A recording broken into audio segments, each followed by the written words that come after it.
pour commencer notre culte.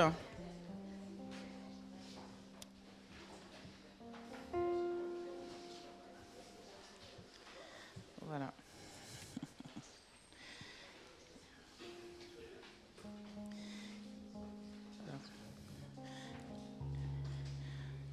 Frères et sœurs, alléluia.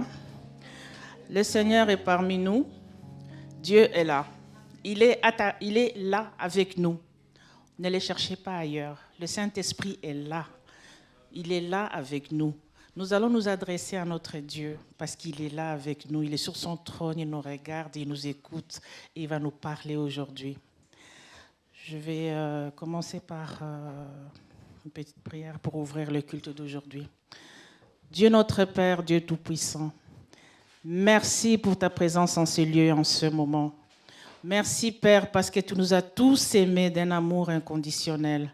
Ce moment est merveilleux, ce moment est un moment cher pour chacun d'entre nous parce que nous sommes dans ta présence. Reçois tes enfants tels que nous sommes. Reçois ces cultes tels que nous te l'offrons, Dieu Tout-Puissant. Parce que toi, tu es notre Dieu, tu es le Dieu miséricordieux. Père, ce matin, tu as préparé une parole pour chacun de tes enfants. Ce matin, tu nous as réunis en ce lieu parce que tu l'as voulu. Avec toi, rien ne se fait par hasard, Dieu Tout-Puissant. À chacun de tes enfants, nous sortirons d'ici avec un cadeau de ta part. À chacun de tes enfants, nous sortirons d'ici avec la gloire que tu nous as déjà donnée. Pour cela, je remets ce culte entre tes mains, éternel notre Dieu. Je remets mes frères et sœurs entre tes mains, éternel notre Dieu. Je remets tous ceux qui vont participer, assis ou devant, pour conduire ces cultes, mon Dieu, mon roi. Que tout se passe entre tes mains. Que la louange soit ta louange. Que les chansons soient pour toi, Dieu Tout-Puissant. Que les prières soient adressées pour toi et que la parole, Dieu Tout-Puissant, sorte de toi pour tes enfants. Parce que ce que toi tu dis produit toujours des fruits. Ce que nous entendrons aujourd'hui ici produira toujours des fruits. Ainsi, Père éternel, parce que tu es avec nous, le Saint-Esprit est avec nous, je t'ai prié ainsi au nom de ton Fils unique Jésus-Christ. Amen. Groupe de louanges.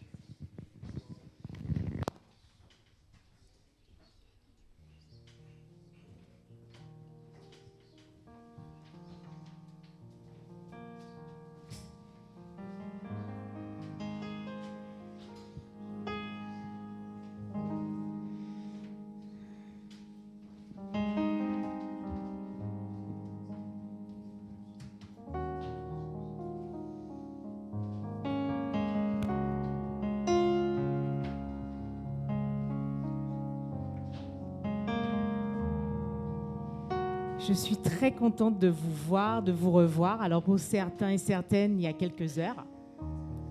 Et j'espère que tous, vous avez pu profiter de cette belle semaine que nous vivons, parce que ce n'est pas terminé.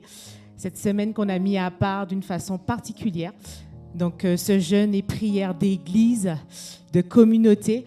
Et je suis sûre, donc tout à l'heure, on se donnera l'occasion de témoigner de ce que Dieu nous a donné, nous a demandé, nous a offert ou nous a confié.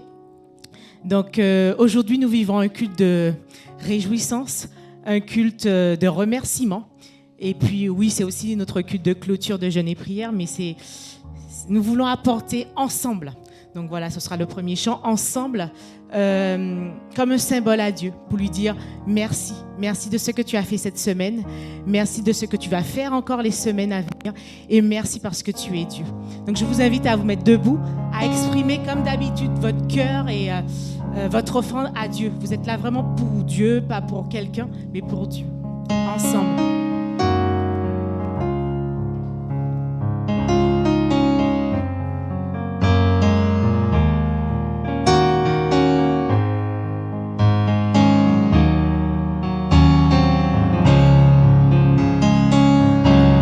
Ensemble nous pouvons chanter, ensemble nous pouvons prier, élever nos voix et adorer celui qui nous a réunis. Ensemble nous pouvons donner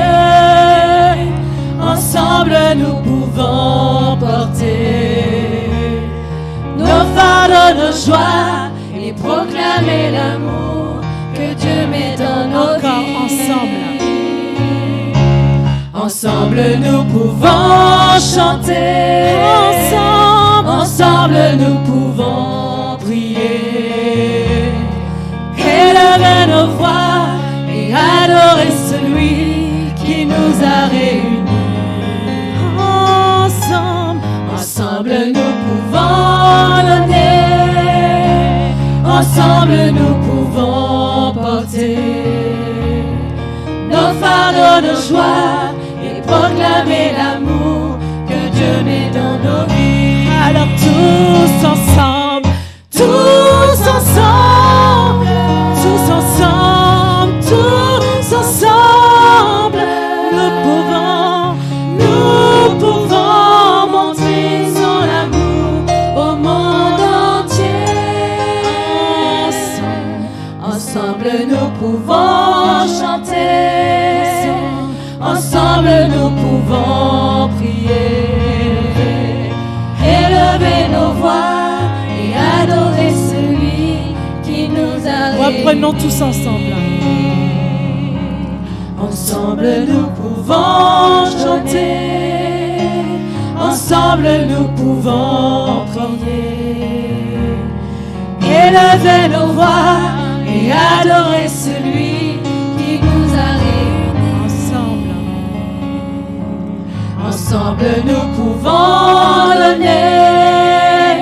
Ensemble nous pouvons porter nos fardeaux, nos joies et proclamer l'amour que Dieu met dans nos vies. Alors tous ensemble, Tous ensemble, tous ensemble, tous ensemble, nous pouvons montrer son amour au monde entier. Ensemble nous pouvons chanter. Ensemble nous pouvons prier. Élever nos voix et adorer celui qui nous a réunis. Est-ce qu'on peut refaire cette strophe sans instrument? Ensemble nous pouvons chanter. Ensemble nous pouvons prier. Élever nos voix et adorer celui qui nous a réunis. Encore. Ensemble nous pouvons chanter. Ensemble nous pouvons prier. Élever nos voix et adorer celui qui nous a réunis. Alléluia. Ton peuple te loue, Seigneur, ce matin. Ton peuple se met d'un seul cœur, d'une seule voix pour t'adorer ensemble. Cette semaine, une des choses qui m'a beaucoup frappée, c'est quelque chose qu'on sait, c'est quelque chose qu'on pratique, j'espère, c'est l'amour. C'est vrai qu'on faisait dans notre temps de partage et d'échange, dans notre temps de partage, dans notre temps de communion, le constat que beaucoup de personnes, on connaît beaucoup de personnes qui sont généreuses, qui font des dons, qui sont dans des ONG, dans des associations, qui font du bien autour d'eux. Et c'est ce que Dieu nous demande de faire, d'être bon avec son prochain. Mais on faisait le constat de la différence entre un enfant de Dieu, quelqu'un vraiment qui est motivé par Dieu, qui sait ce que Dieu lui demande. Et le constat, c'était l'amour.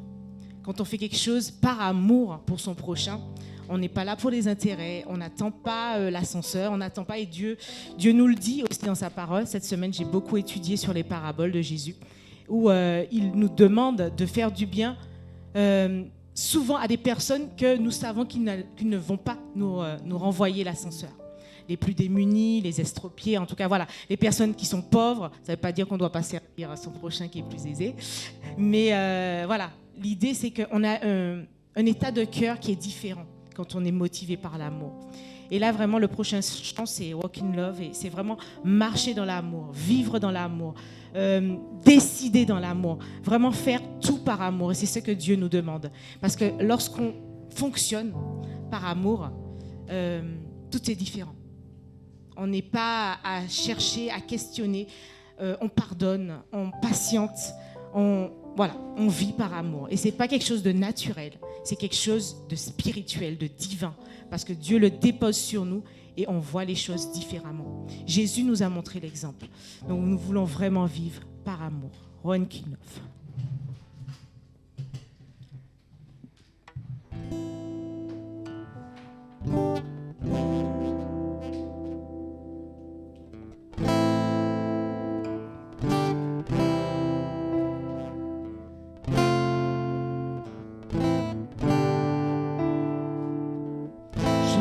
Marcher comme tu as marché. Je veux aimer comme tu as aimé. Sur la route malgré les coups, tu n'as pas répondu aux injures. Alors qu'on crachait sur ta figure, tu as méprisé les clous.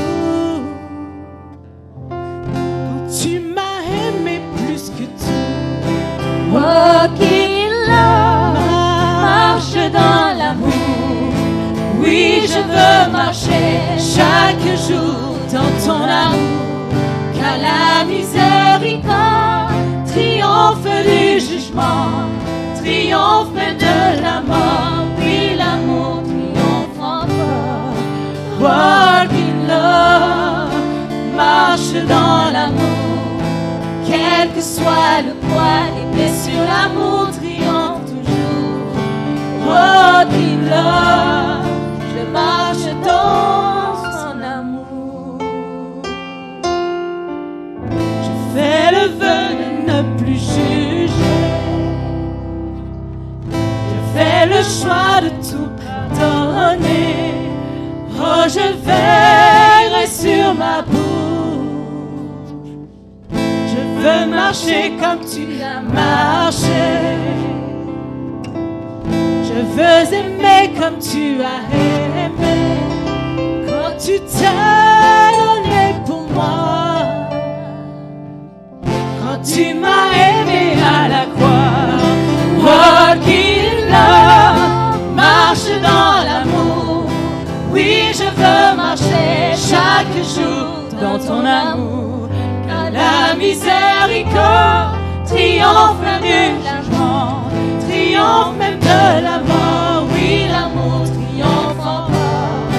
Walk in love, marche dans l'amour.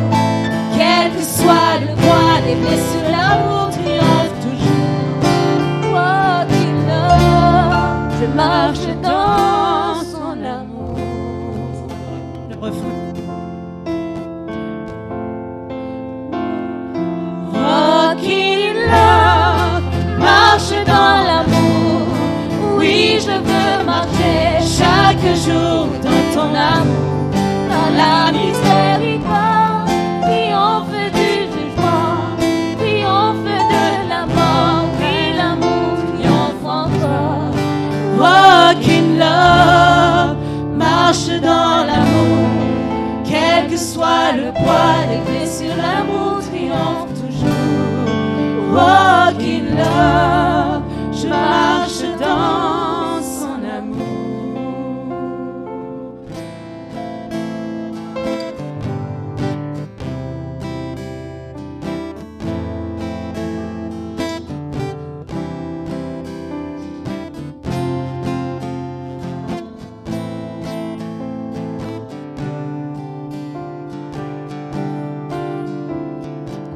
Je veux marcher comme tu as marché. Je veux aimer comme tu as aimé sur la route malgré les coups. Tu n'as pas répondu aux injures, alors qu'on crachait sur ta figure. Tu as méprisé les coups. Quand tu m'as aimé plus que tout, oh qu'il marche dans l'amour. Oui, je veux marcher chaque jour dans ton amour, car la miséricorde triomphe du jugement, triomphe de la mort. Oui, l'amour triomphe encore. Oh, qu'il marche dans l'amour, quel que soit le poids des blessures, l'amour triomphe toujours. Oh, qu'il je marche dans son amour. Je fais le vœu de ne plus juger. Je fais le choix de tout pardonner. Oh, je veille sur l'amour. Aide-nous, Seigneur Jésus. Je veux marcher comme tu l'as marché.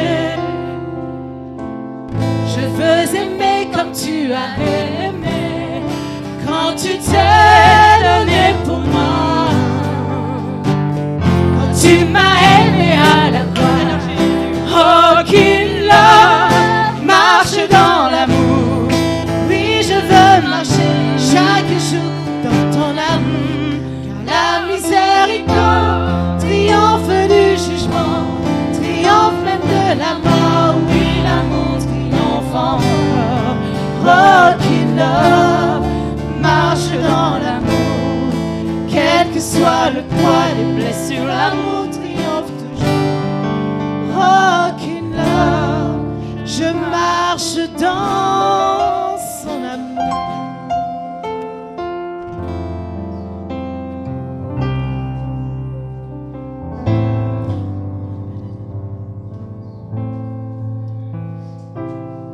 Prenons un temps de repentance, un temps d'introspection pour regarder, pour demander à Dieu de regarder vraiment tout au fond de notre cœur, qu'il puisse nous montrer aussi là où on a du mal à aimer, là où on a du mal à accepter l'autre qui peut être très différent de nous, l'autre qui peut être des fois difficile avec nous, mais comme on l'a vu encore cette semaine, notre prochain c'est aussi notre ennemi, notre prochain c'est aussi la personne qui est très difficile avec nous, notre prochain c'est aussi celui que Dieu met sur notre chemin. Donc vraiment prenons un temps sur ce champ pour méditer, pour comprendre ce que Dieu nous demande pour aujourd'hui et pour demain par rapport à notre prochain. Et après, nous allons vivre ce temps de cette scène ensemble.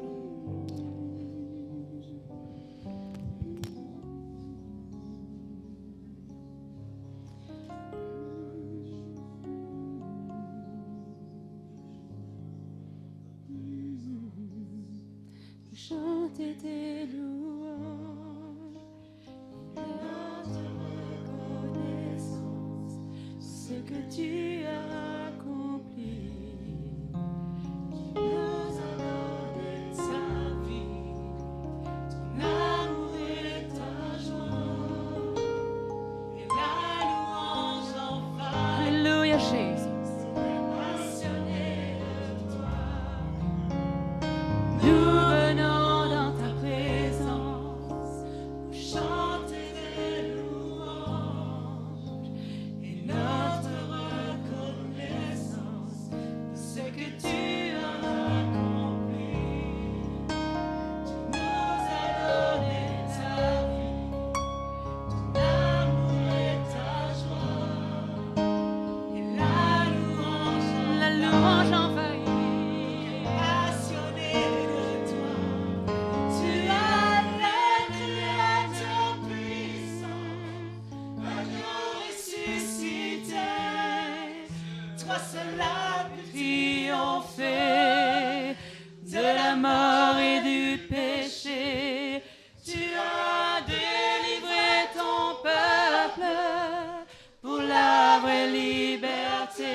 Chaque jour être avec toi. Nous venons dans ta présence pour chanter tes louanges et notre reconnaissance de ce que tu as accompli. Tu nous as donné ta vie, ton amour et ta joie, et la louange envahit nos cœurs passionnés de toi. Tu as délivré ton l'agneau ressuscité. Toi seul as pu triompher de la mort et du péché. Tu as délivré ton peuple pour la vraie liberté. Je veux suivre tes pas, chaque jour être avec toi. Tu as délivré pour la vraie liberté. Je veux suivre tes pas, chaque jour être avec toi. Je veux suivre tes pas, chaque jour être avec toi. Merci Seigneur Jésus. Julie. Nous allons entendre Jésus. Nous allons entendre simplement, tout simplement dans ta présence Jésus. Nous allons prendre le temps pour Seigneur partager Jésus. le repas ensemble, ce saint repas que Dieu a institué, que Jésus a institué. Et juste après, nous allons prendre un chant et vivre un temps de témoignage en église.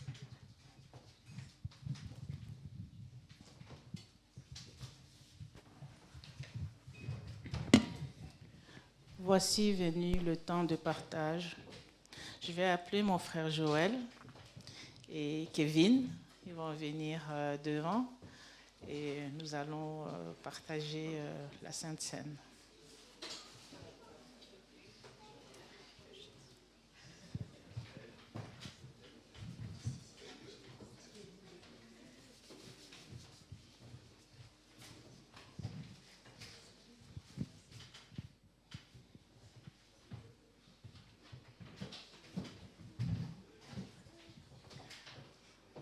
Nous allons partager ces repas pour commémorer ce que Jésus-Christ a fait pour chacun de nous. Il a donné son corps, il a donné son sang. Et en ce moment, nous sommes en train de nous rappeler ce qu'il a fait pour chacun d'entre nous. Je vais appeler mon frère Joël qui va prier pour le pain et Kevin qui va prier pour Kevin qui va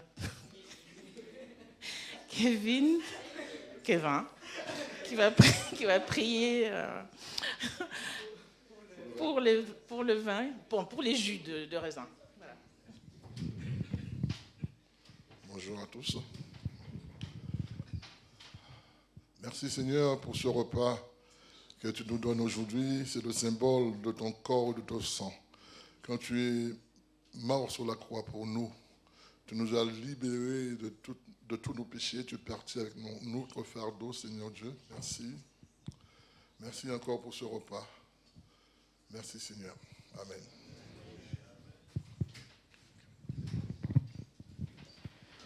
Merci mon Dieu, mon roi. Merci parce que par ce sacrifice, je peux t'appeler Père, Seigneur, tellement facilement. Je peux être vraiment près de toi, Seigneur. Et vraiment, tu es le Tout-Puissant, tu es l'Alpha et l'Oméga. Et dans un monde où tout est accessible, mon Dieu, tu as rendu la chose la plus précieuse accessible, c'est la vie éternelle, mon Dieu. Et par ton sacrifice, nous avons la vie éternelle. Alors vraiment, je te remercie tous les jours, Seigneur, vraiment, tous les jours que tu fais. Vraiment, merci pour ça, Seigneur. Merci, parce que j'ai la vie. Je te loue et je te rends grâce. Amen.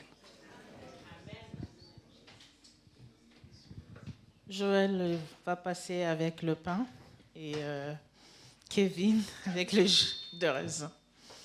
Tu peux t'appeler Kevin aussi, hein, c'est pas méchant.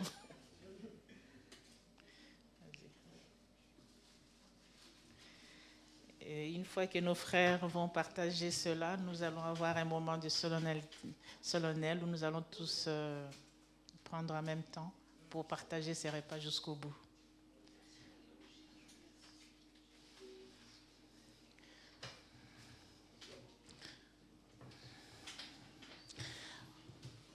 Prenez la liberté de vous approprier ces lieux. Prenez la liberté de vous approprier la louange. Adorez notre Dieu. Élevez vos voix, élevez vos mains. Crions, prions. Approchons-nous de notre Dieu qui est là. Il est parmi nous ce matin, il est là. Que chacun d'entre nous lève sa voix pour dire merci. Lève sa voix pour l'honorer. Lève sa voix.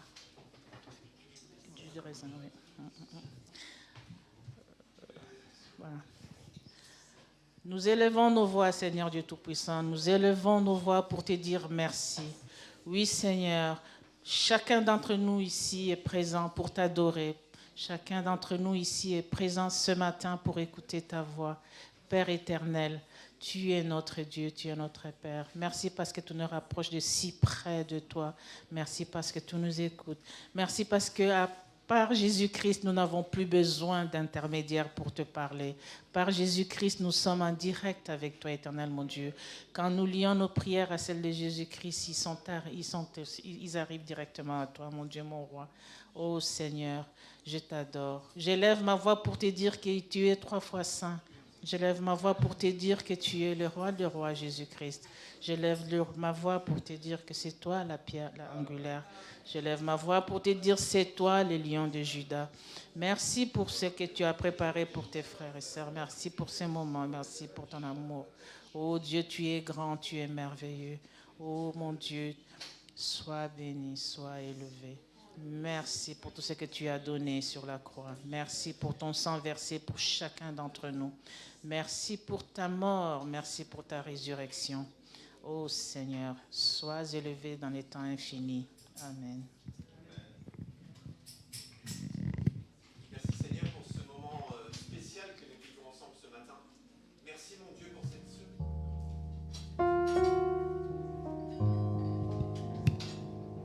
Plonge-nous Seigneur Jésus. Toi le roi de rois, Seigneur, toi le maître, le Seigneur, le roi des rois, le roi de l'univers, le créateur de toutes choses. Plonge-nous Seigneur dans ton amour encore ce matin. Et nous voulons aussi nous plonger Seigneur. Vraiment volontairement nous plonger dans ta tendresse, dans ton amour, dans ton salut Seigneur Jésus.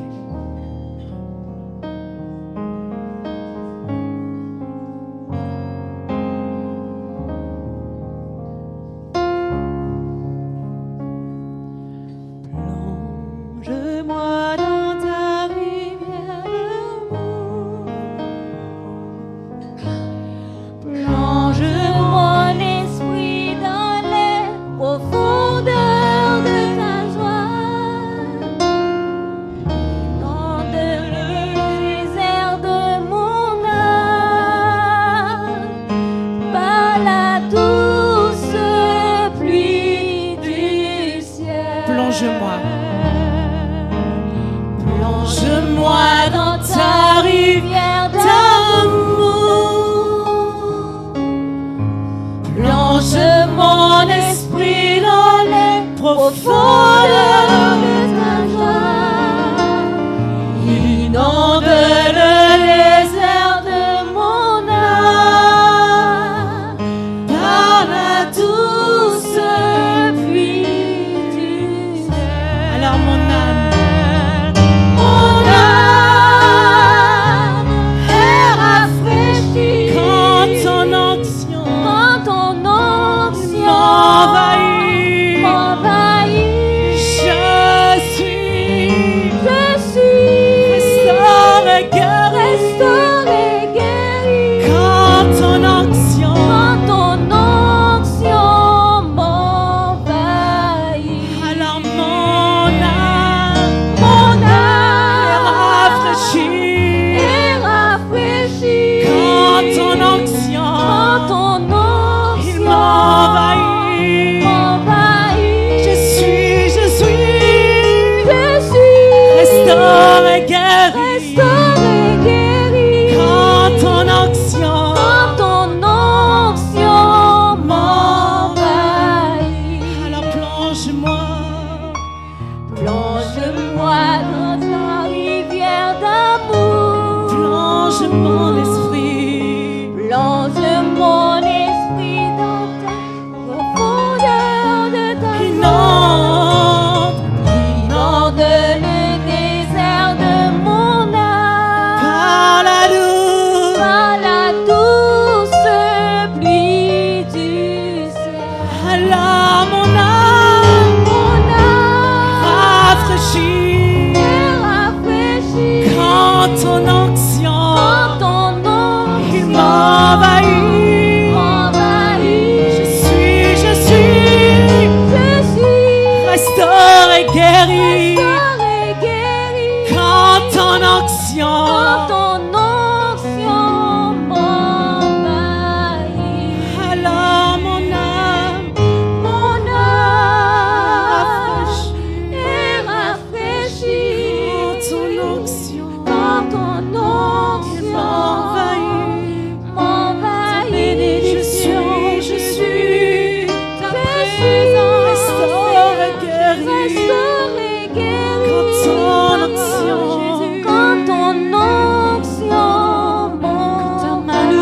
ton onction, quand ton il onction m'envahit. m'envahit. Je suis Je suis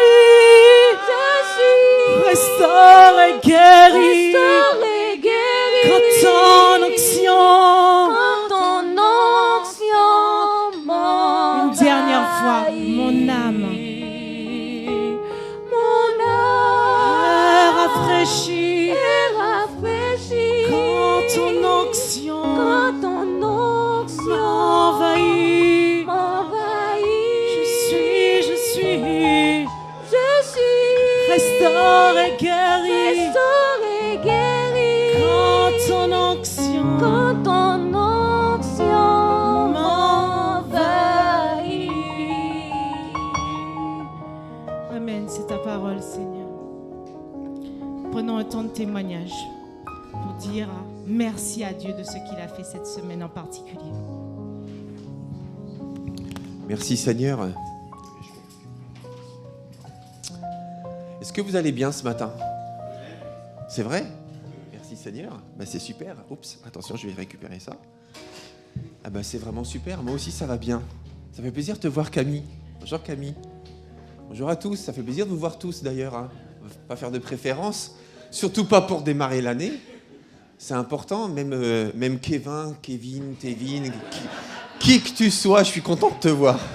Marcel, Robert, Pascal, qui que tu sois, qui que vous soyez, vous êtes les bienvenus. C'est important quand même de sentir les bienvenus. Hein, Julie. C'était de la part de Tévin que j'ai dit ça. On est solidaires, n'est-ce pas? On est ensemble les uns les autres. Après avoir vécu, pour clôturer même cette semaine de jeûne et de prière, c'est toujours un temps spécial, un temps béni. Je ne sais pas si vous avez tous pu y participer, je l'espère, d'une manière ou d'une autre. En tout cas, on a été nombreux au cours de la semaine à être présents le soir entre 18h et 22h. Chacun participait comme il pouvait, selon ses possibilités. Et comme c'est aussi une semaine de travail pour la plupart d'entre nous, eh bien, chacun a aussi un peu jonglé comme il a pu par rapport à ces temps qu'il a pris à part avec Dieu sur ce thème de consacrer pour influencer et consacrer pour agir.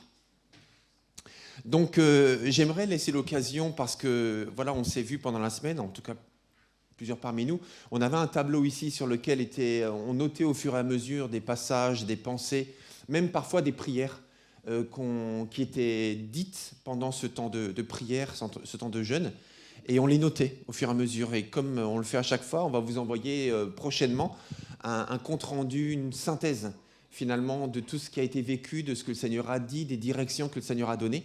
Donc on vous enverra ça prochainement, le temps que ça se construise. Et puis aussi, je voudrais laisser l'occasion à ceux qui souhaitent tout simplement partager, parce que c'est important qu'on ait régulièrement des temps de témoignage.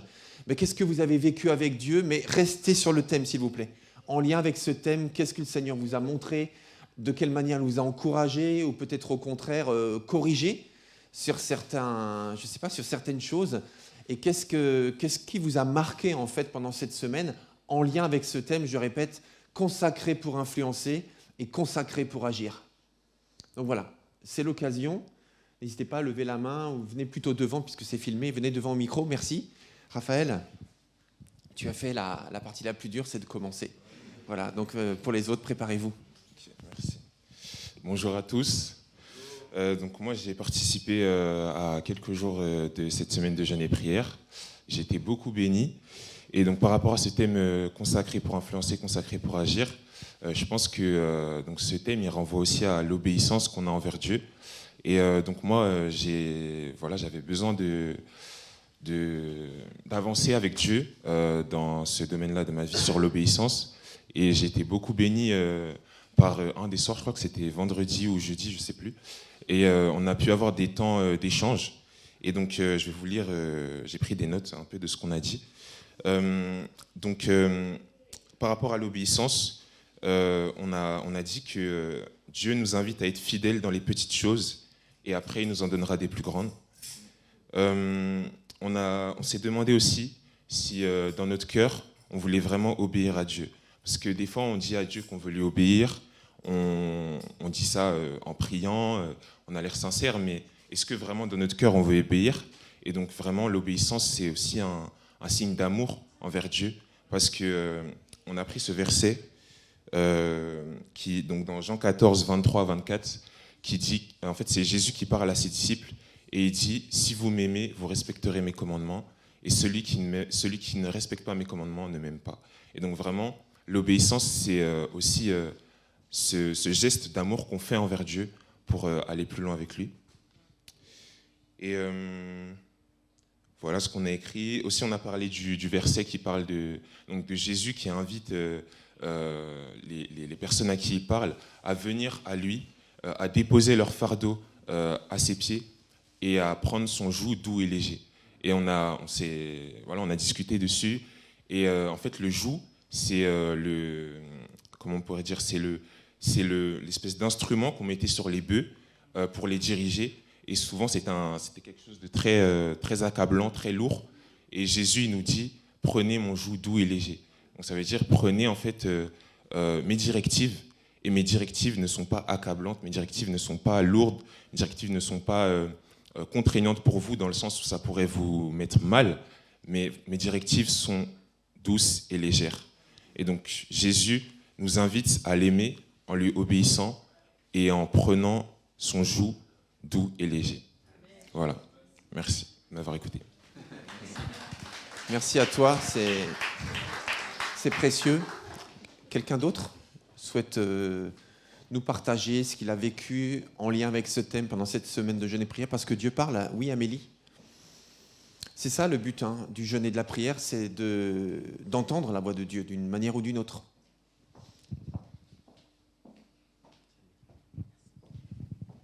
Donc moi, je vais un petit peu, c'est un peu en continuité avec ce que Raphaël a dit, parce que c'est vrai que ça m'a touché aussi les échanges qu'on a eus vendredi. On a parlé de l'obéissance effectivement et de la liberté, et en fait de la liberté qu'il y a dans le fait d'obéir à Dieu. En fait, contrairement au péché, quand on obéit entre guillemets au péché, c'est-à-dire quand on s'y livre, en fait, on est totalement prisonnier, esclave. Alors qu'en Dieu, on découvre une nouvelle liberté. Voilà. Et puis, ce qui m'a touchée aussi, c'était hier, pour le lavement des pieds. Ça m'a vraiment fait quelque chose dans le sens où je me suis dit, oui, je veux servir, en fait. Et c'est vraiment, le fait de laver les pieds, c'était vraiment symbolique. Et cette position de service, je me suis dit, oui, c'est comme ça qu'on doit être, dans cette position de serviteur, de service. Voilà. Merci beaucoup. Merci. Quelqu'un d'autre? Vous avez été touché, convaincu de quelque chose? Oui, Brigitte?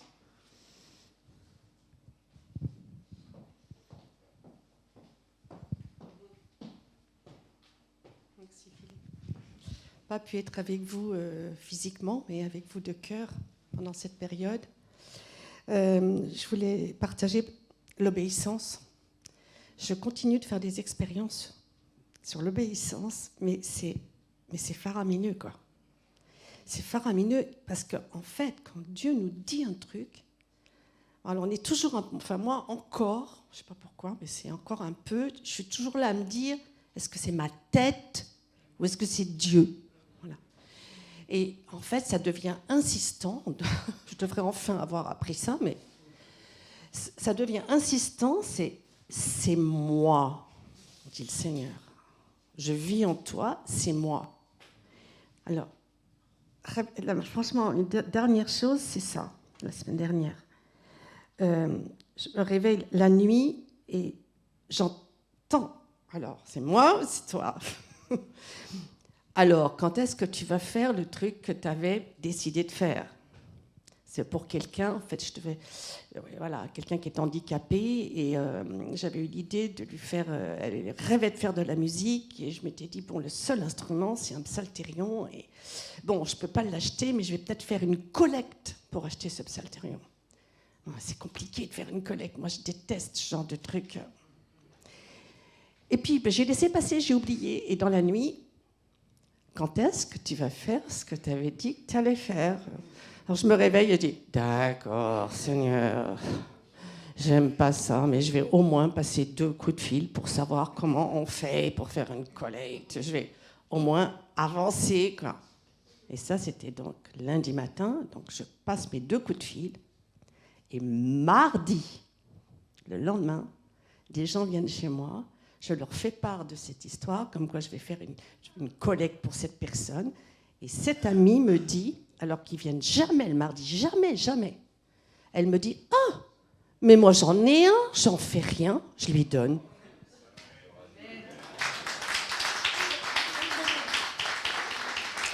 Et en fait, si j'avais pas agi, quoi, si j'avais pas obéi, ben, il serait rien passé parce que j'aurais pas fait part de cette histoire à ces gens qui venaient le lendemain. Comment est-ce que je pouvais imaginer que Dieu avait ça en tête? Voilà. Consacré pour agir. Exactement. Oui, Georges. Bonjour, je voulais pas témoigner ce matin, mais c'est à cause de Brigitte que je témoigne. C'est de sa faute. En fait, c'est encore sur l'obéissance. Parce que on a vécu ce temps de jeûne et prière, pour ceux qui ont pu y participer chez nous et ici. Il y a des choses qu'on a vécues ici, mais il y a des choses qu'on a vécues quand on était tout seul avec Dieu. Et moi, c'était mardi, je crois. Mardi, j'ai eu la pensée insistante. Et je savais que c'était le Saint-Esprit, parce que moi, ça venait pas forcément, j'avais pas forcément envie de le faire. Va à la mairie, va chercher, à la mairie de Pontoise, va chercher une carte de la mairie de Pontoise.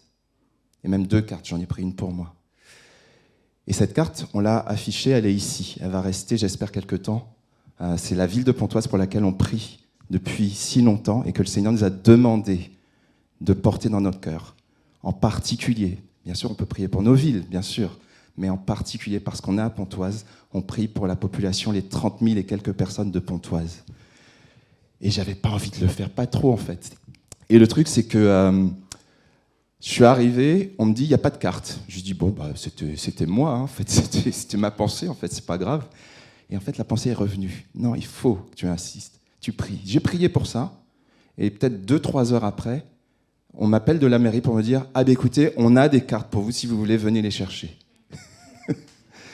Et je vais chercher les cartes, et pour faire court, en fait, on a prié depuis le début de la semaine, pour celles et ceux qui ont pu être présents, on a prié pour les différents quartiers de Pontoise, que le Seigneur nous inspire pour prier pour les gens, pour les personnes. Et je crois que c'est une vraie bénédiction. Et en fait, le fil de ça, c'est, je ne vais pas te dévoyer, parce que peut-être que tu vas en parler des vœux tout à l'heure, ouais. C'est que samedi, donc hier soir, Philippe et moi, on s'est rendus, on était invités aux vœux de la maire de Pontoise, Madame Von E. Retenez son nom, Stéphanie Von E. On peut prier pour elle, pour toute son équipe, pour tout le monde. Et ça m'a touché de voir le nombre de personnes qui étaient présentes dans cette salle. C'était au Dôme de Pontoise. Les gens faisaient la queue pour aller aux vœux. Alors je pense que c'était pour la galette des rois un petit peu, et pour le site, pour passer un bon moment, etc., pour voir des gens. Mais ça m'a touché de voir ces gens-là. Et je me suis dit, mais c'est eux pour qui on prie. C'est eux physiquement pour qui on prie, en fait. Et ça m'a vraiment touché. Je bénis le Seigneur et je ne vais pas dire, Philippe va nous dire quelque chose de plus tout à l'heure par rapport à Madame la maire, parce qu'on l'a rencontrée. Mais vraiment, le Seigneur fait quelque chose pour Pontoise. Il veut vraiment agir pour Pontoise. Et ce petit acte d'obéissance, c'est pas grand-chose. Je pense qu'il a vraiment de l'importance. Et tous les actes d'obéissance qu'on a, ils ont de l'importance. Voilà, il n'y a rien de négligeable parce que c'est la volonté de Dieu. Je ne pense pas que Dieu donne des pensées pour des choses qui ne servent à rien. Il n'a pas le temps pour des choses comme ça. Mais pour des choses importantes, il nous parle. Et c'est à nous d'obéir. Et il passe par nous. Voilà, que Dieu vous bénisse. Merci. Merci beaucoup. Les petites choses, les grandes choses, tout compte et tout est utile pour un grand impact. Amen. Quelqu'un d'autre? Oui? Viens, Catherine.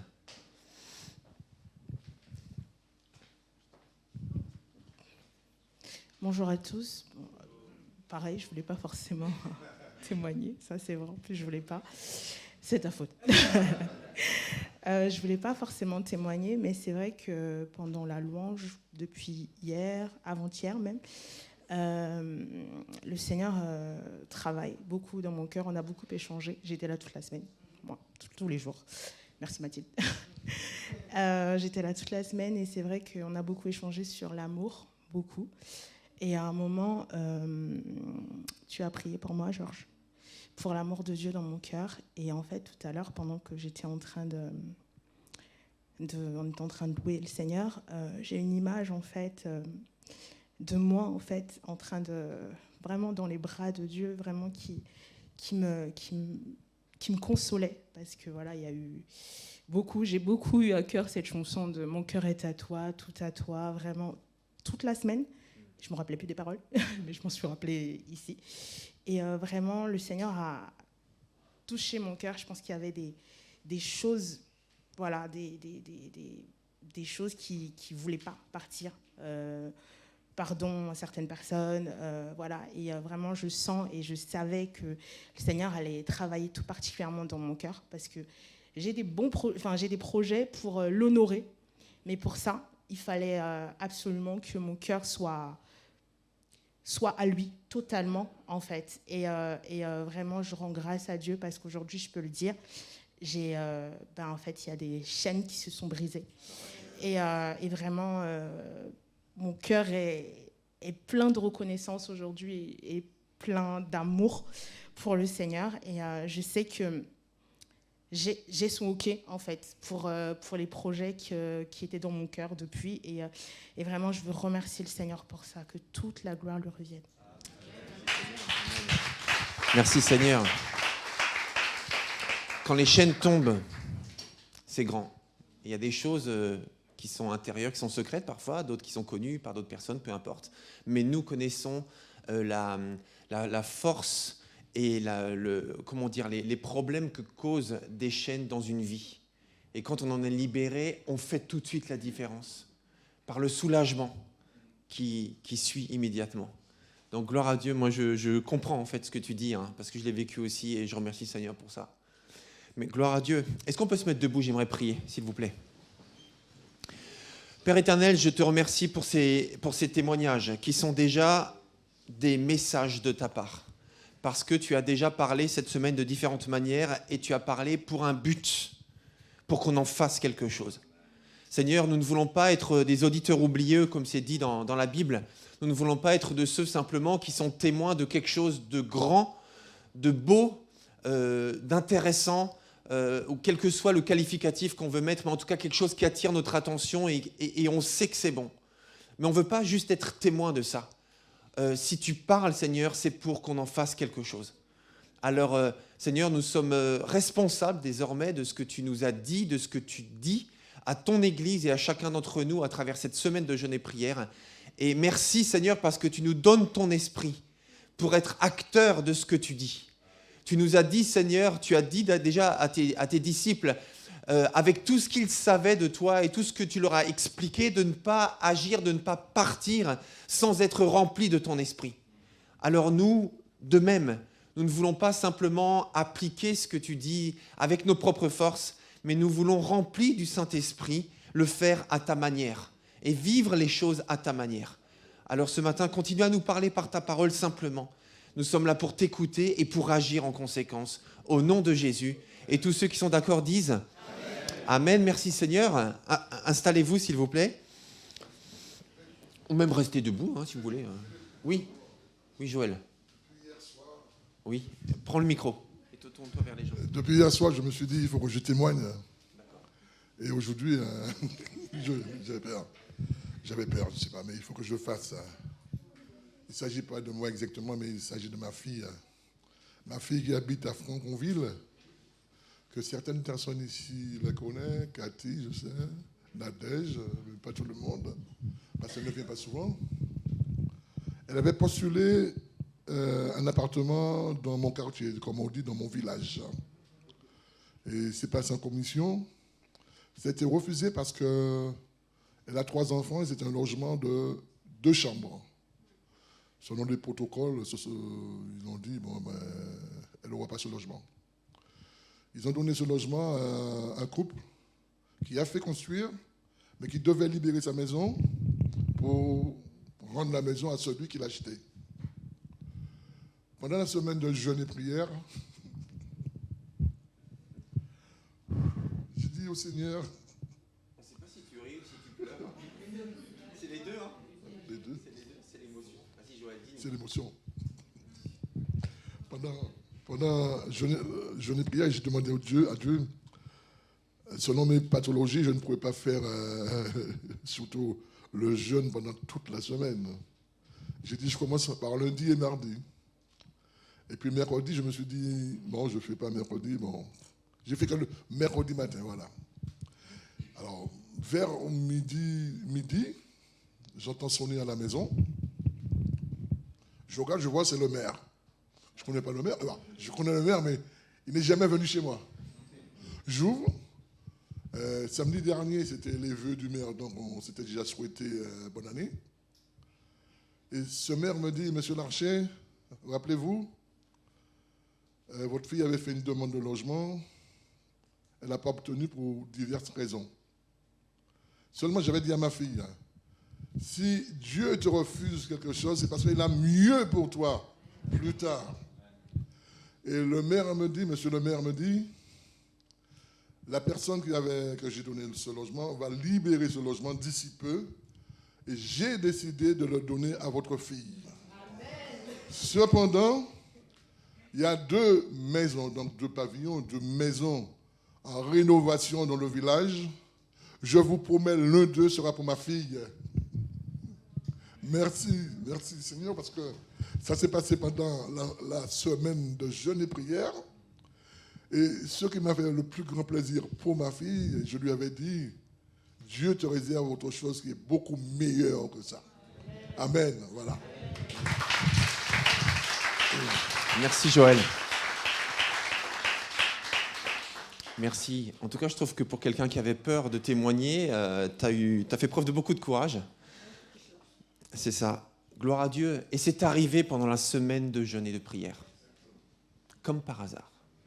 Comme par hasard. Tout n'arrive pas pendant la semaine de jeûne et prière. Il y a des choses qui découlent de ça, en fait, et qui arrivent après. Mais comme par hasard, Dieu t'a encouragé, parce que c'est peut-être une des premières fois que tu lui consacres autant de temps dans le jeûne et la prière. Et il a voulu t'encourager en te disant, mon frère, tu es sur le bon chemin. C'est ça qu'il faut faire. L'obéissance, c'est ce qui est beaucoup ressorti des différents témoignages, c'est ce qui a marqué beaucoup d'entre nous, l'obéissance. Il y a même un verset dans l'Ancien Testament, c'est Dieu qui parle, qui dit que l'obéissance vaut mieux que les sacrifices. Et souvent, quand on fait une erreur, on regrette et on demande pardon à Dieu. Et Dieu nous pardonne. Quand on s'approche d'un cœur sincère, bien sûr, il nous pardonne. Et parfois, on refait la même erreur encore, et on regrette, et on redemande pardon. Et il nous pardonne encore. Et parfois, on refait encore la même erreur sur la même chose, et on lui redemande pardon. Et il nous pardonne encore. Mais il dit, l'obéissance vaut mieux que les sacrifices. C'est mieux d'obéir que de demander 10 fois pardon pour la même chose, même si on est pardonné. Mais par contre, quand on obéit, on passe un cap, et on franchit une étape. Alors aujourd'hui, c'est le temps de clôturer cette semaine de jeûne et de prière. Et le thème de la semaine, on l'a vu, c'est consacrer pour influencer, consacrer pour agir. Alors il y a 3 mots-clés dans cette phrase. Consacrer, merci, influencer et... Il n'y a pas de surprise, mais c'est clair. Consacrer, influencer et agir. Donc 3 mots-clés dans cette phrase. Mais en fait, pour tout dire, il y a 4 mots-clés dans cette phrase. C'est pour, consacrer, pour influencer, pour agir. Et j'aimerais juste développer ça pendant quelques instants ce matin et prendre quelques éléments qui semblent revenir à plusieurs reprises pendant cette semaine qu'on a vécue ensemble. Donc consacrer pour quelque chose. Un jour, il y a un jeune chameau qui discute avec sa maman. Et il observe son corps, il est jeune, c'est un enfant, il observe son corps et il dit « Maman, pourquoi nous les chameaux, on a des grands pieds avec des grandes orteils comme ça ?» Sa maman lui dit « Mais tu sais, mon fils, c'est parce que nous sommes faits, nous sommes créés, nous sommes nés pour marcher sur le sable. Et on peut marcher des kilomètres sur des grandes étendues de sable chaud. Et nous avons des pieds grands avec des gros orteils pour ne pas s'enfoncer dans le sable et ne pas se brûler. Le fils, il dit, waouh. Alors il demande à sa maman, il dit, maman, mais pourquoi est-ce que nous, les chameaux, on a des grands cils? Et alors, la maman répond et dit, mais tu sais, nous, les chameaux, on a des grands cils. Parce que nous sommes faits pour marcher dans les grandes plaines désertiques et traverser des tempêtes de sable. Et lorsque le sable souffle fort, eh bien, nous sommes protégés grâce à nos grands cils pour que nos pupilles ne soient pas brûlées. Le fils dit, waouh, c'est bien fait quand même. Hein. Et alors, il demande à sa maman, maman, mais pourquoi est-ce qu'on a une bosse sur le dos? Et alors, il dit, mais tu sais, c'est parce que nous, les chameaux, nous sommes faits pour marcher des kilomètres pendant des jours et des jours dans les grandes plaines désertiques. Plus de 10 jours, on peut tenir sans boire parce que notre eau est stockée dans notre dos. Et c'est pour ça qu'on a une bosse. Fils, il dit, c'est extraordinaire. Maman, mais alors pourquoi est-ce que nous sommes aux eaux de Vincennes? Qu'est-ce qu'on fait là si nous sommes faits pour marcher dans de grandes plaines désertiques? Consacrés pour quelque chose, pour agir, pour influencer. Alors on va prendre quelques éléments marquants de cette semaine de jeûne et de prière. Alors chacun a vécu les choses de son côté, à sa manière, dans sa relation avec Dieu, mais il y a des choses que nous avons vécues ensemble. Et c'est une démarche collective que nous voulons faire ensemble et nous voulons aussi vivre des choses ensemble. Et même si, Joël, par ton témoignage aussi, Raphaël et chacun d'entre vous, Catherine, eh bien vous avez témoigné aussi de quelque chose de personnel que vous avez vécu avec Dieu, qui a une conséquence personnelle dans votre vie.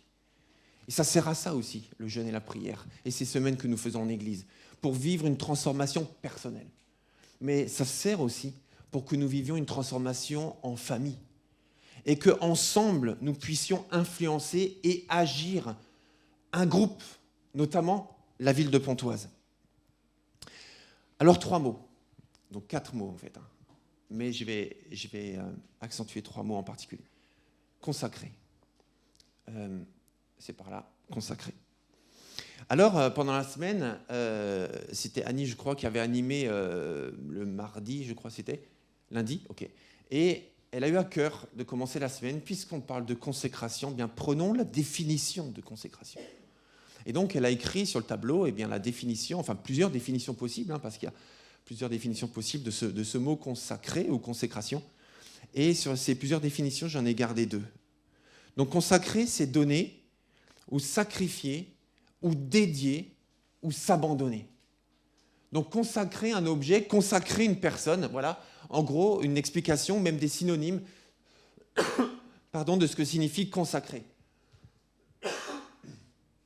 Deuxième définition de consacrer, c'est employer, être employé totalement pour un but. Donc quand je consacre un vêtement, un objet, une pièce d'une maison pour quelque chose, eh bien ça veut dire qu'elle est réservée à ça. Ou que cet objet ou que cet accessoire est réservé à ça. Je ne l'utilise pas pour autre chose. C'est-à-dire par exemple vous consacrez, je ne sais pas moi, un saladier ou un outil ou un couteau, par exemple, uniquement pour la viande, ben, vous ne l'utiliserez pas, par exemple, pour couper des légumes, ou un ciseau, vous savez, les ciseaux, si on coupe du papier, on commence à couper autre chose avec. Ou pour les couturières, si vous avez un ciseau à couture et que vous l'utilisez pour couper du papier, très vite, ce ciseau ne coupera mal le tissu. Donc, ce ciseau est consacré pour couper uniquement du tissu. Donc, dans la notion d'être consacré à Dieu, ça veut dire que j'appartiens à Dieu et je suis dédié à Dieu. Et c'est Dieu qui décide ce qu'il veut faire de ma vie. Donc consacré, c'est quelque chose de très très fort. Alors bien sûr, quand on dit consacré, oui, je suis consacré, j'aime Dieu, j'appartiens à Dieu, et c'est des choses qu'on peut dire sans pleinement réaliser l'implication que ça nécessite. Parce qu'on ne peut pas faire plus grand et plus fort que consacré. Ben, la mort, quoi, éventuellement. Je veux dire, il n'y a pas plus, comment on peut dire, dédié que la l'être qui est décédé et qui, lui, ne peut plus faire autre chose, ne peut plus faire rien du tout, d'ailleurs. Vous comprenez ce que je veux dire? Il n'y a pas plus consacré qu'un corps, un cadavre, un corps mort. Donc ça veut dire que consacrer, c'est vraiment décider et s'abandonner à Dieu, en l'occurrence, puisqu'on parle d'être consacré à Dieu, et décider qu'on lui appartient totalement, et c'est lui désormais qui est le maître de nos vies et qui décide de la suite. Donc c'est pour ça que c'est le premier mot de cette phrase et de ce thème de la semaine de jeûne et prière. Parce que ce n'est pas la peine de chercher à agir, à influencer ou à faire quoi que ce soit sans être d'abord consacré à Dieu. Parce que c'est le début et c'est la clé de tout.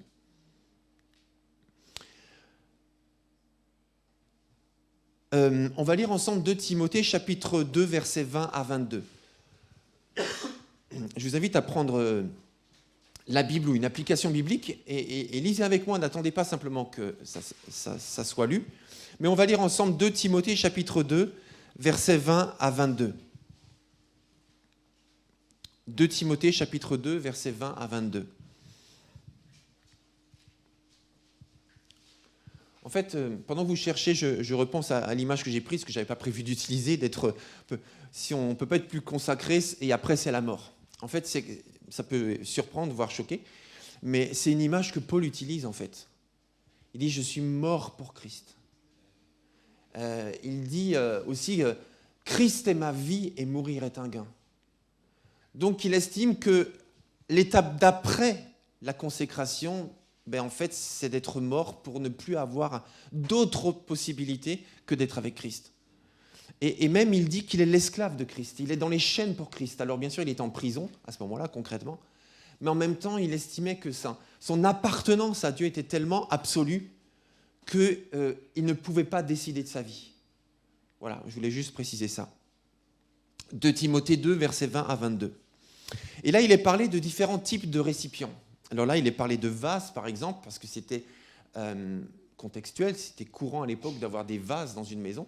Aujourd'hui, on pourrait parler d'assiettes, on pourrait parler de saladiers, de plats de service, de vaisselle, quoi. 2 Timothée, chapitre 2, versets 20 à 22. Dans une grande maison, il n'y a pas seulement des vases d'or et des vases d'argent. Il y en a aussi en bois et en terre cuite. Les premiers sont réservés à un usage noble, les autres sont destinés à un usage vil ou un usage banal. Eh bien, si quelqu'un se garde pur de tout ce dont j'ai parlé, il sera destiné à un noble usage, purifié, utile à son propriétaire, disponible pour toutes sortes d'œuvres bonnes. Et là, Paul rajoute à ce jeune Timothée, à son jeune ami, son jeune disciple, « Fuis les passions qui assaillent un jeune homme. Fais tous tes efforts pour cultiver la foi, l'amour et la paix avec tous ceux qui font appel au Seigneur d'un cœur pur. » Et là, Paul était en train de dire à Timothée, « Timothée, prends au sérieux ce que Dieu attend de toi. Si tu commets des péchés et que sincèrement tu les reconnais et tu te confesses à Dieu, il va te pardonner. Mais il y a une voie plus excellente que le péché et la repentance. Il y a l'obéissance. » Et c'est pour ça qu'il dit à ce jeune Timothée, donc, fuis les passions qui assaillent un jeune homme et deviens un récipient noble d'or ou d'argent, mais de par ton mode de vie, de par ta consécration, eh bien, tu peux devenir quelqu'un qui peut être utilisé par Dieu pour de grandes choses, par ta consécration. Ça veut dire qu'il y a d'autres exemples où Jésus dit que celui qui est fidèle dans de petites choses, on lui confiera de grandes choses. Il est parlé de responsabilité, il est même parlé de ville. Si on peut gérer un petit village, par exemple Joël, eh bien on pourra gérer une grande ville. Si on peut gérer un petit groupe, on pourra gérer un grand groupe. Si on peut gérer de petites responsabilités et qu'on y est fidèle et comment dire, intègre et sérieux, eh bien alors on pourra nous confier de plus grandes responsabilités parce que les choses se font par étapes. Et là, Dieu dit, en fait, je recommence, l'apôtre Paul dit, enfin l'Esprit de Dieu dit à travers lui, que si nous nous consacrons sérieusement à Dieu, eh bien il pourra nous utiliser pour des choses qu'on n'imagine même pas. Qu'on n'imagine pas. Mais ça demande la consécration. Ça requiert la consécration. Donc la consécration, c'est la base de tout. Et la base de tout pour toute une vie. Parce qu'on ne peut pas dire, c'est bon, je me suis consacré, j'ai fait la réserve de consécration pour le reste de ma vie, maintenant je suis tranquille, j'ai 20 ans de réserve de consécration, donc là je peux y aller à fond, quoi. Alors je ne sais pas y aller à fond de quoi d'ailleurs, mais je veux dire non, la consécration c'est tous les jours, c'est tout le temps et c'est jusqu'à la fin. Donc notre consécration nous permet d'être plus utilisés par Dieu. Et il y a quelque chose qui a été dit aussi en début de cette semaine, lors de nos permanences. Parfois notre vie est fade car nous tolérons trop de compromis. Une grande consécration permet d'être utilisé par de grandes choses. Parfois, notre vie est fade parce que nous tolérons trop de compromis. Et dans ce cas-là, on a l'impression tout le temps galérer, lutter pour le fondamental. Et on ne peut pas aller au-delà parce qu'on est encore dans le fondamental, parce qu'on fait trop de compromis. C'est Paul aussi qui disait que, en fait, à un nourrisson, on lui donne du lait. C'est normal, c'est adapté à sa condition de nourrisson. Mais Paul dit, je crois que c'est aux Corinthiens, il dit, moi j'aimerais vous donner de la viande maintenant quand même. Parce que ça fait des années que vous êtes nés de nouveau, et moi j'aimerais maintenant qu'on sorte du lait, on sorte des couches. Et je dis, c'est pas ce que je dis à nous ce matin, hein, vous comprenez. Hein. Mais c'est juste un exemple que Paul dit à des jeunes chrétiens, je recommence, à des chrétiens qui ont supposé que la consécration était relative.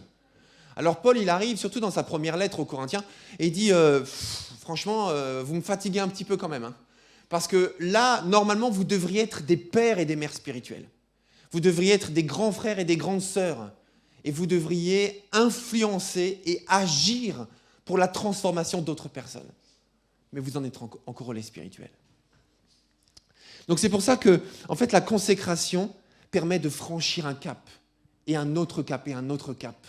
Et ça renforce l'amour pour Dieu, la joie d'être chrétien, et le désir de vivre toujours plus avec Dieu. Parce que vous savez, c'est hyper décourageant lorsqu'on redouble toujours la même classe. Moi, j'ai redoublé une fois dans ma vie, une seule fois. C'était en CM2, on n'a pas le droit de se moquer. Non, en CM1, pardon. CM1. Bon, bref, à l'époque, on redoublait en primaire. Quand on pense aujourd'hui, c'est un peu surréaliste quand même. Hein.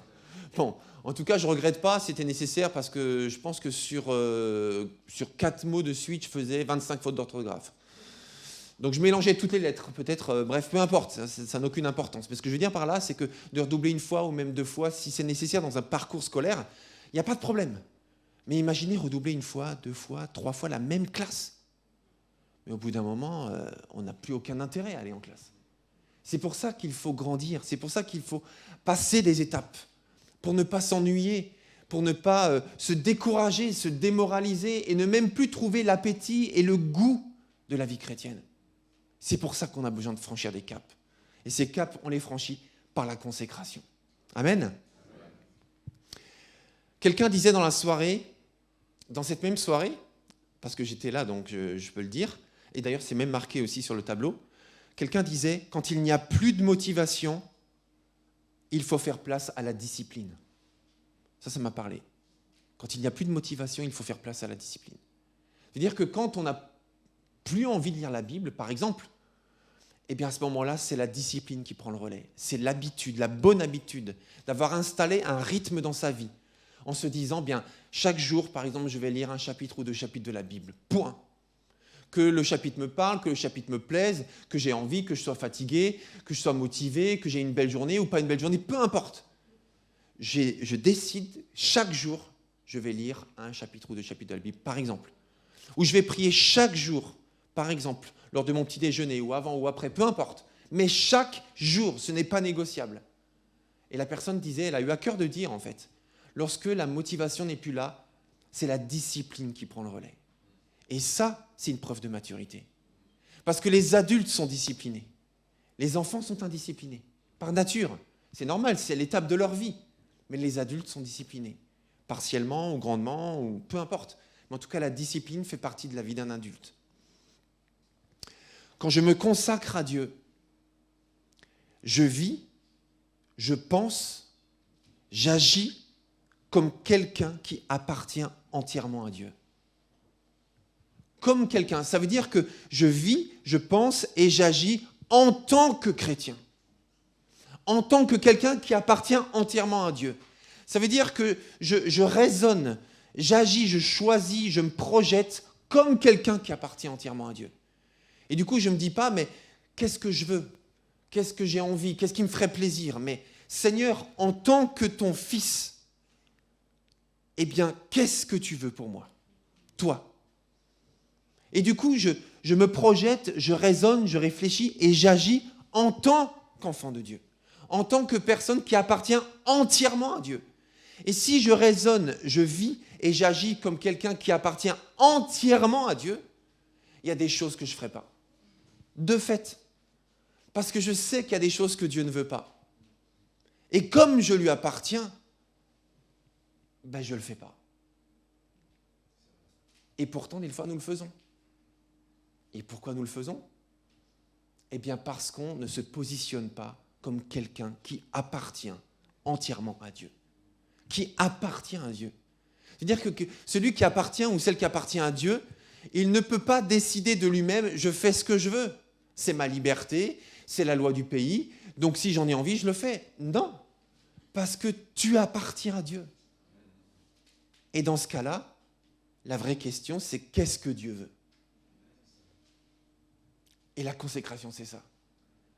J'appartiens à Dieu. Donc comme Paul dit, ce n'est plus moi qui vis, mais c'est Christ qui vit en moi. Seigneur, qu'est-ce que tu veux? Dans cette situation, mon instinct me dit que, mon envie me dit que, mon découragement me dit que. Mais toi, qu'est-ce que tu dis? Alors, il y a des choses qu'on reçoit dans la prière, dans la révélation, et il y a des choses qui sont écrites, tout simplement. D'où l'intérêt de lire la Bible régulièrement et de la connaître. Parce qu'il y a tant de choses qui sont déjà écrites. Et comme tu l'as dit, Raphaël, le Seigneur attend de nous qu'on les pratique. Donc la consécration, et ça, ce que vous voyez là, en fait, là on peut se dire, ouh, ça c'est vraiment des grands hommes de Dieu. Ouh, ça c'est bon ça. Je suis sûr que nos pères, certains de nos ancêtres, les pères de l'Église, certains d'entre eux, c'était ça leur vie. Je suis sûr que des femmes de Dieu, des femmes influentes dans l'histoire de l'Église, là je les reconnais bien. Là je me dis, oui, ça c'est vrai, ça force l'admiration. Mais vous savez, cette phrase, en tout cas je pense, enfin j'en suis absolument convaincu, cette phrase, en fait, ça, c'est la vie normale du chrétien. C'est la vie normale du chrétien. C'est pas le super chrétien. C'est le chrétien. Vous savez, des fois, on fait la différence entre le chrétien et le disciple. En disant le chrétien, c'est celui qui est né de nouveau, qui est baptisé, voilà, qui a confessé ses péchés, qui est pardonné, et qui aime Jésus. Ça, c'est le chrétien. Mais le disciple, par contre, lui, c'est celui qui obéit à Jésus. C'est celui qui suit le modèle de Jésus. C'est celui qui cherche à faire la volonté de Jésus. Alors, ce qu'on souhaite, c'est que les gens passent de chrétiens, sortent de l'état de chrétien et deviennent des disciples. Il y a des raisonnements comme ça qu'on a ou qu'on a eu et qu'on entend parfois dans des enseignements. Mais ça, c'est faux. C'est pas biblique. Parce qu'il n'y a pas de distinction entre le chrétien et le disciple. Le chrétien est un disciple. Et c'est même la définition du mot chrétien. Le chrétien est de fait un disciple de Jésus. Et comme tu l'as dit, Raphaël aussi, il n'y a pas que Raphaël qui a dit des trucs cool ce matin, mais voilà. Je veux dire, vous m'aimez si vous faites ce que je dis. Vous m'aimez si vous faites ce que je dis. Point. On ne peut pas être plus clair, quoi. Vous m'aimez si vous faites ce que je dis. Tu peux dire je t'aime, je t'aime, je t'aime, l'écrire, le chanter, tu peux le dire 1000 fois, 100 fois. Mais tu m'aimes si tu fais ce que je dis. Donc il n'y a pas de distinction entre le chrétien et le disciple. Ça, c'est la vie normale du chrétien. Voilà, un chrétien, c'est quelqu'un de consacré, qui se positionne, qui vit, qui pense, qui agit, comme quelqu'un qui appartient à Dieu entièrement. Amen. Vous êtes encore là ou pas? Je ne vous ai pas perdu. Gloire à Dieu. Donc la consécration, c'est le socle de tout le reste. Et tout le reste découle de cela. Jésus a dit, cherchez premièrement le royaume de Dieu. C'est la première chose à faire. Jésus a dit, le premier et le plus grand des commandements, c'est d'aimer Dieu de tout son cœur, de toute son âme, etc. Le premier, c'est chercher le royaume de Dieu et c'est d'aimer Dieu, de tout son cœur. Et le second, on en a parlé hier soir, le second qui lui est semblable, donc Jésus place 2 commandements au même niveau, c'est d'aimer son prochain comme soi-même. Vous connaissez peut-être ce chant, si vous ne le connaissez pas. Je ne vais pas le chanter parce qu'il est un peu aigu et comme je ne suis pas un chanteur, je risquerais de susciter l'intercession chez vous plutôt que le plaisir d'écouter ce chant. Remplis-moi de ta vie, Seigneur. Remplis-moi de ta vie. Qu'il n'y ait rien en moi qui ne t'appartienne pas. Viens, ô mon Dieu, et remplis-moi. Qu'il n'y ait rien en moi qui ne t'appartienne pas. Je l'ai chanté des centaines de fois, ce chant, je l'aime beaucoup, un chant d'adoration. Mais à chaque fois que je le chante, et même maintenant, juste en y repensant, je me dis, c'est vraiment radical. Qu'il n'y ait rien en moi qui ne t'appartienne pas. La consécration. Deuxième mot, influencer. Impacter la vie de l'autre. Impacter la vie de l'autre. Influencer, ça veut dire quoi influencer? Ça veut dire impacter la vie de l'autre. Conseiller, agir en vue d'une réorientation. En fait, quand j'influence quelqu'un, c'est pour qu'il y ait un changement dans sa vie. Mais un bon changement. On ne parle pas de manipulation, on ne parle pas de profiter de la vie de quelqu'un, mais on parle d'influencer quelqu'un. Quand je prie pour quelqu'un, j'influence la vie de quelqu'un. Même s'il n'en est pas conscient, même s'il ne croit pas en Dieu, peu importe. Mais quand je prie pour quelqu'un, en fait, j'intercède, j'interviens auprès de Dieu et il se passe quelque chose dans le monde naturel, dans sa vie. Donc j'influence la vie de quelqu'un quand je prie. Quand je fréquente quelqu'un, j'influence quelqu'un. Quand j'agis pour quelqu'un, j'influence quelqu'un. Mais ça ne va pas que dans un sens. Nous sommes nous aussi influencés. Quand je fréquente quelqu'un, je suis influencé par quelqu'un. Quand je fréquente quelqu'un, j'apprends à la connaître. J'apprends à l'aimer, à la respecter, à connaître ses dons, à connaître ses spécificités, à connaître ce qui l'intéresse, à connaître ce qui l'inquiète. Donc je me laisse influencer par quelqu'un lorsque je fréquente quelqu'un. Et c'est bon comme ça. Parce que c'est comme ça aussi que j'influence la personne correctement en connaissant la personne. Et je me laisse influencer par elle parce que Dieu utilise ceux qui nous entourent, y compris des gens qui ne sont pas chrétiens, pour nous influencer et nous approcher plus près de lui. Et vous savez, en pensant à ça, je ne vais pas développer, mais je pose juste ça sur votre cœur. Lisez dans les évangiles, juste dans les évangiles, mais même dans l'Ancien Testament. Dieu a utilisé des rois parfaitement païens pour diriger son peuple dans sa volonté. Dieu a utilisé des gens dans les évangiles qui ne reconnaissaient pas Jésus comme le Messie, mais qui ont dit des phrases qui étaient des révélations divines. Et on a des tas d'exemples comme ça. Pour influencer, que chacun prenne conscience de ce que Dieu a mis en lui. C'était ce qui a été dit pendant cette semaine. Sans se comparer aux autres, mais bénir avec ce que l'on a. Parce que nous sommes la bonne personne au bon endroit et au bon moment. Donc ne jalouse pas les autres. Parce que tu es choisi par Dieu pour influencer les autres avec ce que tu es. Amen. Donc rappelons-nous aussi de ce que nous sommes. C'est ce qui a été dit pendant la semaine. Dans le psaume 139, il est dit « Je suis une créature merveilleuse ». Lorsque tu vois tous tes défauts, lorsque tu vois toutes tes imperfections, tous tes manquements, tous tes regrets, rappelle-toi que tu es une créature merveilleuse. C'est bon ça quand même, non? C'est bon pour commencer l'année. Pendant cette semaine de jeûne et prière, quelqu'un a fait cette prière. Elle est marquée sur les feuilles.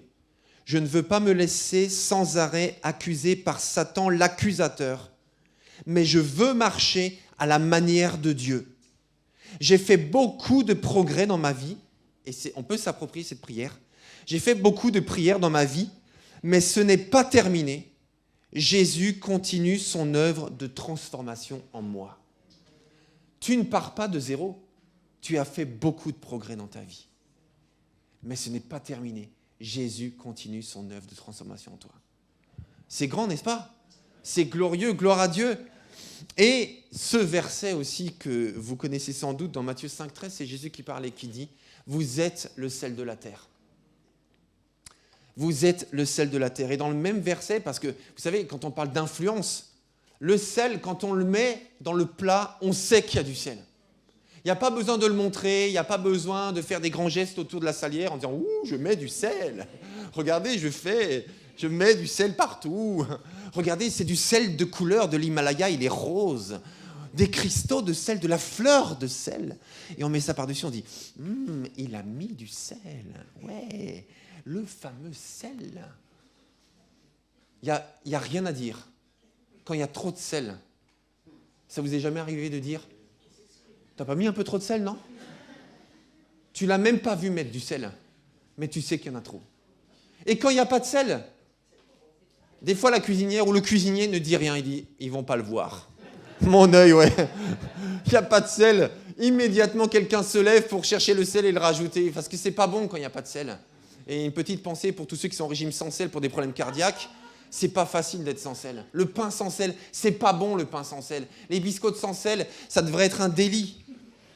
C'est pas bon sans sel. Et c'est pour ça que dans le même verset où Jésus dit « Vous êtes le sel de la terre », donc ça veut dire vous influencez de fait parce que vous êtes. Parce que quand vous êtes dans le monde, eh bien le monde est salé.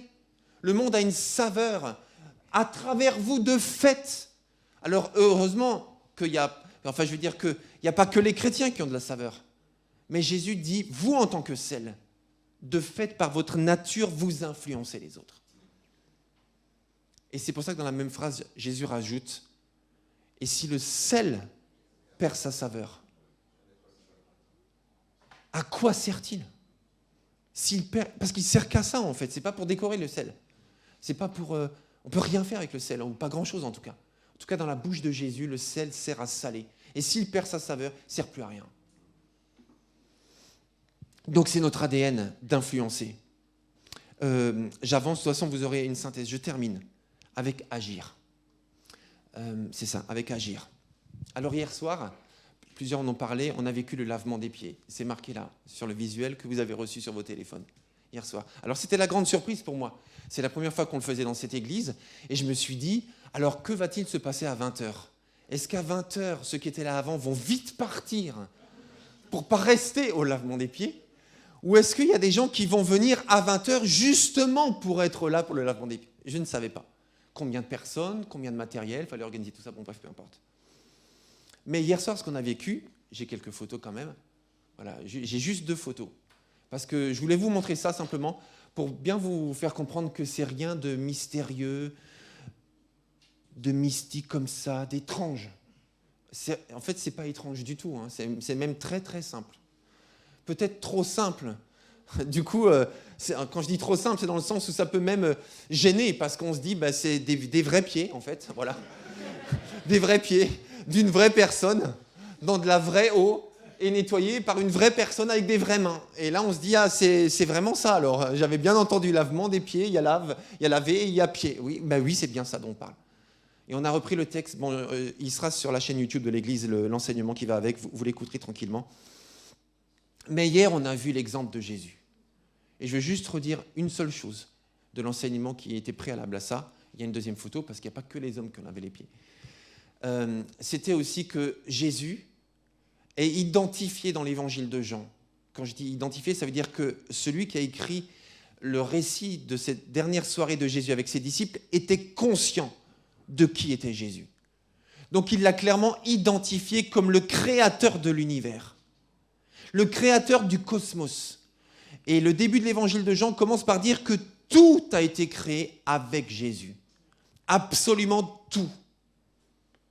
Et c'est ce créateur de l'univers qui est à genoux et qui est en train de laver les pieds de ses disciples, y compris ceux de Judas.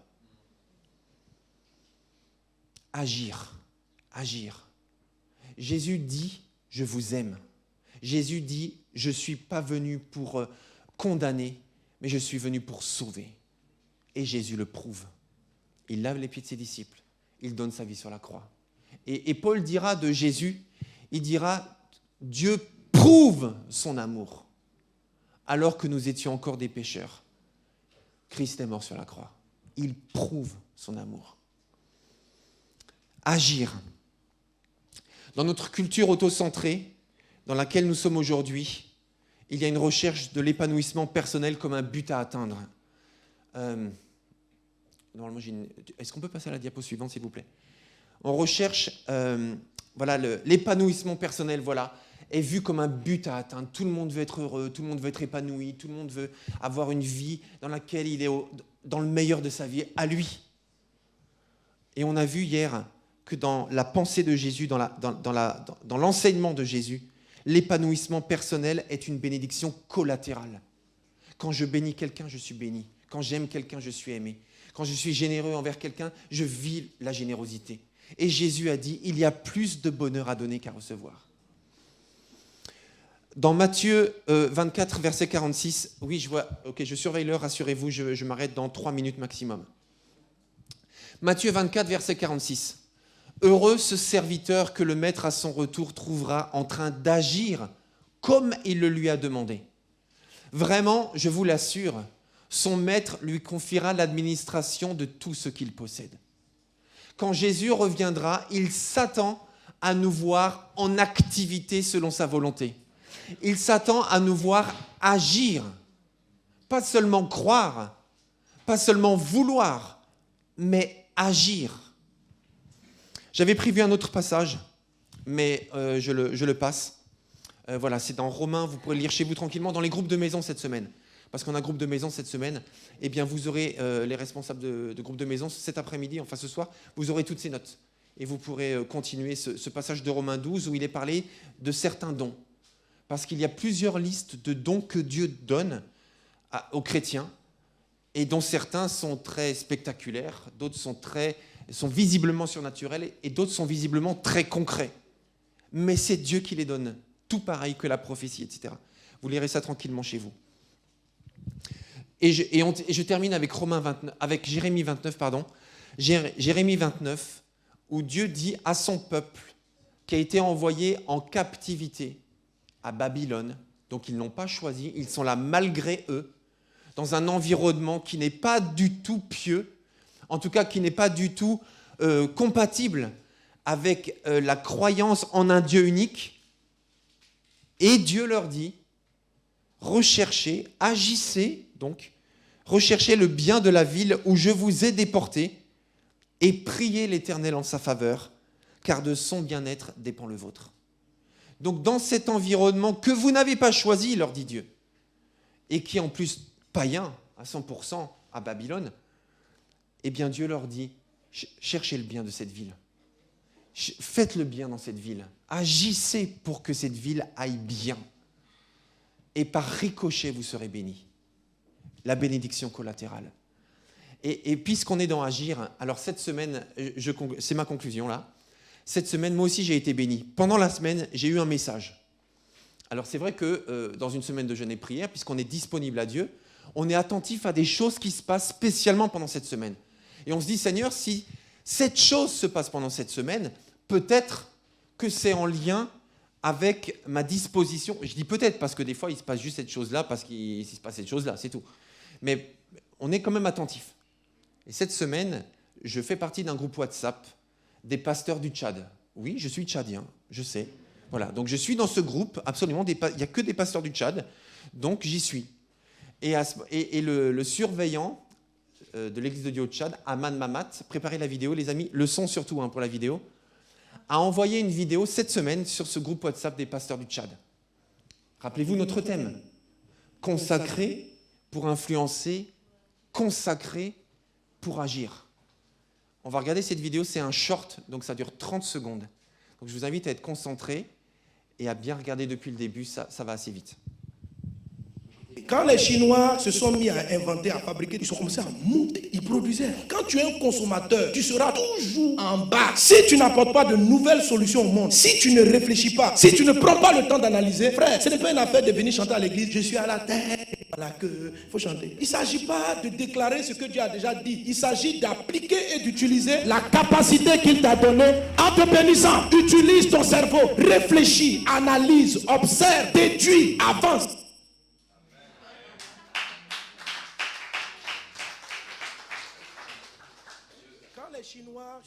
J'aime ce pasteur. Alors oui, à propos des Chinois, pour ceux qui sont en Afrique ou africains, vous savez que les Chinois sont très influents en Afrique, pas qu'en Afrique d'ailleurs, mais voilà, il n'y avait rien de dénigrant envers les Chinois. Au contraire, ils les prenaient même comme modèle en disant ils agissent.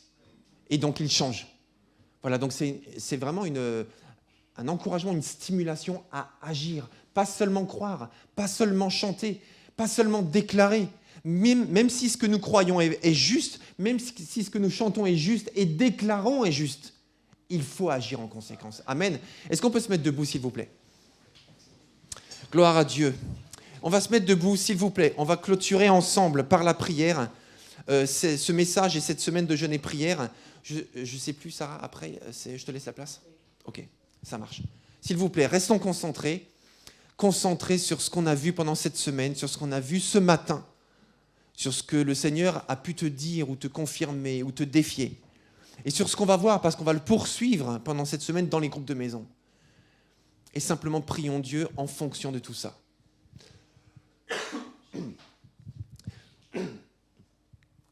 Père éternel, je te remercie pour cette semaine précieuse de mise à disposition de nos vies pour toi. Seigneur, merci parce que tu as parlé, parce que tu parles. Tu encourages, tu confirmes, même tu redis certaines choses qui sont les mêmes qu'il y a 2 ans, il y a 3 ans, il y a 4 ans. Merci Seigneur parce que tu redis les mêmes choses, parce que tu nous encourages à rester dans la même direction. Et en même temps, tu veux nous dire, il y a des choses que je vous avais déjà dit il y a 3 ans, mais que vous n'avez pas encore appliquées. Maintenant, il faut le faire. Merci Seigneur parce que tu nous demandes de t'être consacré pour influencer et pour agir. Alors Seigneur, nous voulons particulièrement en 2023, Seigneur, mettre en application cette vérité. Nous voulons agir en conséquence de ce que tu veux, de ce que tu nous as dit et de ce que tu nous dis. Agir en conséquence, personnellement dans nos vies, personnellement dans l'Église, personnellement à travers l'Église, en tant que communauté dans cette ville, à travers un cœur ouvert aussi dans cette ville. Nous voulons agir en conséquence. Nous voulons être connus non seulement comme des gens qui croient, mais comme des gens qui servent. Non seulement comme des gens qui savent, ou qui croient savoir, selon les convictions de certains en tout cas, mais des gens qui agissent en conséquence. Les gens ne croient pas toujours ce que nous disons, mais ils ne peuvent pas nier que nous sommes cohérents dans nos actions avec ce que nous croyons.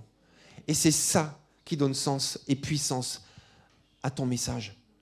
Alors Seigneur, nous voulons agir en conséquence. Et merci de nous permettre de démarrer l'année avec ce sujet, avec ce thème, consacré pour influencer, consacré pour agir. Mais ce n'est pas seulement le thème d'une semaine de prière. Ce n'est pas seulement le thème de l'année 2023. Mais c'est le sujet de toute une vie chrétienne.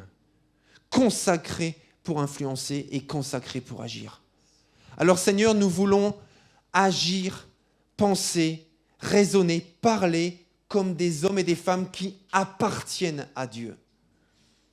Alors conduis-nous pleinement, Seigneur. Et Seigneur, je souhaite, moi, Philippe, me positionner comme un homme qui agit, qui applique. Et je veux, en tant que pasteur de cette église, positionner cette église comme une église qui agit, comme une église qui applique, comme une église qui agit en conséquence de ce qu'elle croit et de ce que tu lui dis. Alors, Seigneur, nous t'offrons encore la suite de cette année, la suite de cette vie. Merci Saint-Esprit parce que tu es là pour nous donner le discernement, la force et le courage d'accomplir tout ce que Jésus nous dit. À toi seul, soit toute gloire, Père, Fils et Saint-Esprit, au nom de Jésus. Et tous ceux qui sont d'accord disent Amen. Amen. Je suis à la tête et non à la queue, mais j'agis en conséquence. Amen. Est-ce qu'on peut rendre gloire à Dieu? Amen. Un peu plus fort, s'il vous plaît. Un peu plus fort, on peut même applaudir comme ça. Gloire à Dieu. Gloire à Dieu. Sarah, je te laisse la place.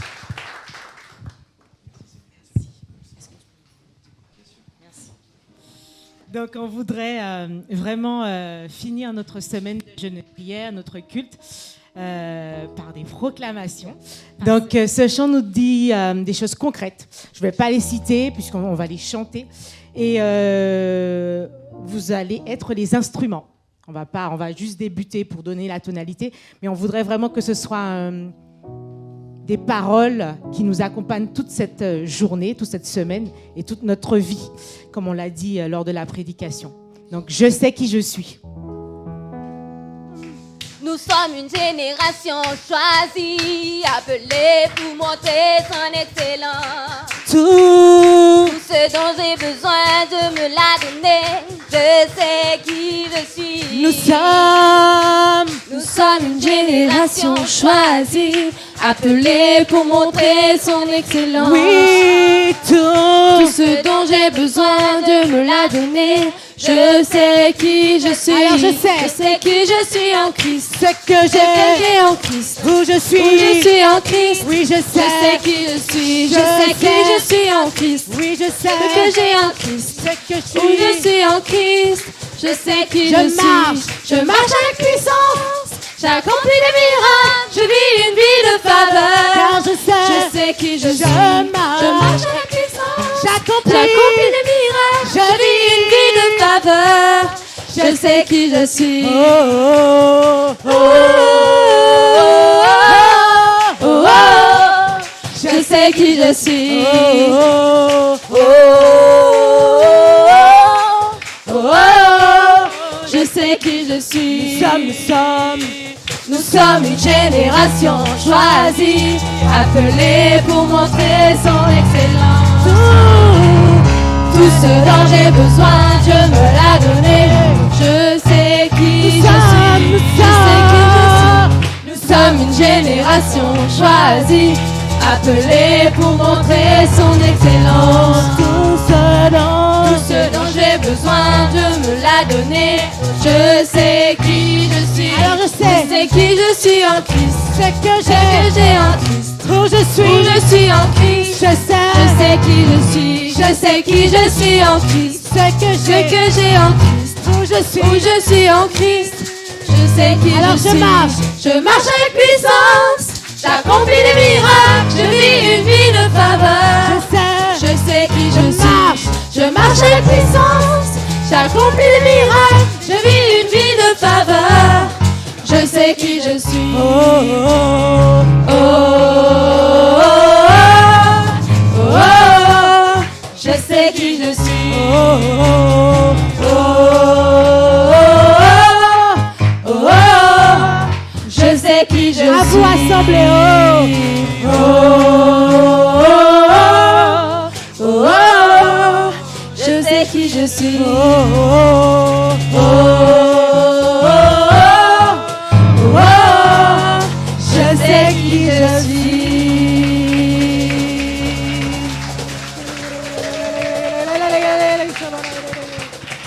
Amen.